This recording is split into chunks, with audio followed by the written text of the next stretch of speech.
ప్రేమ్ చామ్ నుదుటిన సింధూరం దిద్దుతాడు. తర్వాత పూజారి గారు మీరేమైనా నాతో చెప్పాలనుకుంటున్నారా? మేము యువరాణిని వెతుక్కుంటూ వచ్చాము అని చామంతి చెప్పటంతో, అయితే ఆ అమ్మవారే వీళ్ళని ఇక్కడికి పంపించిందనమాట. అయితే చెప్పాల్సిన సమయం వచ్చేసింది అని పూజారి గారు మనసులో అనుకుంటూ, ఏంటమ్మా మీరు యువరాణిని వెతుక్కుంటూ వచ్చారా? అఘోరం మిమ్మల్ని ఇక్కడికి పంపించారా? మీరు వచ్చిందే ఈశాన్యం దిక్కు నుంచి. మీరు వస్తున్న దారిలో 7 చక్రాల కొండ అని ఒకటి ఉంటుంది. అదే మీరు 7 చక్రాలు దాటుకొని వెళ్ళాలని అఘోరా మీకు సూచించారు. అంటే సమయం వచ్చేసిందమ్మా. యువరాణి ఎక్కడ ఉందో నాకు తెలుసు. మీరు ఇక్కడి నుంచి 2 కిలోమీటర్లు ఉత్తరం దిక్కున వెళ్తే అక్కడ సుందరమూర్తి గారి ఇల్లు ఉంటుంది. ఆయనకి వెళ్ళి జరిగిన విషయాలు మొత్తం కూడా చెప్పండి. యువరాణి గారి జాడ వారే చెప్తారు అని పూజారి గారు చెప్తారు.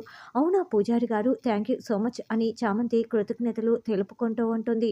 చూడండమ్మా, ఇది మన ముగ్గురు మధ్య ఉండవలసిన విషయం. కాబట్టి ఎవరికీ చెప్పకండి.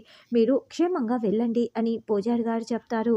అలా పూజారి గారు చెప్పిన అడ్రస్ కోసం చామ్, ప్రేమ్ ఇద్దరు కూడా బైక్‌లో బయలుదేరి వెళ్తూ ఉంటారు. ఒకచోట బైక్‌ని ఆపి, చామ్ నువ్వు ఇక్కడే ఉండు. నేను అవతలి రోడ్డుకు వెళ్ళి వాటర్ తీసుకువస్తాను అని ప్రేమ్ వెళ్తాడు. అప్పుడే రోజా రౌడీలతో కారులో అటుగా వెళ్తూ అక్కడ నిలబడి ఉన్న చామంతిని చూస్తుంది. రేయ్ కారు ఆపండ్రా, అదిగో చామంతి అక్కడే నిల్చొని ఉంది. ప్రేమ్ ఏమో షాపుకి వెళ్ళాడు. ప్రేమ్ వచ్చే లోపల ఆ చామంతిని కిడ్నాప్ చేసి తీసుకురండి అని రౌడీలను పంపిస్తుంది. రోజా కారులో కూర్చొని ఇక రౌడీలను పంపించటంతో ప్రేమేమో చామంతిని గమనించుకోకుండా తన పాటికి తాను వాటర్ బాటిల్ కొనుక్కుంటూ ఉంటాడు. చామంతి ప్రేమ్ వైపు చూస్తూ ఉంటుంది. అప్పుడే రౌడీలు వెనుక వైపు నుంచి వచ్చి చామ్ ముఖానికి ముసుగు వేసి లాక్కు వెళ్తూ ఉంటారు.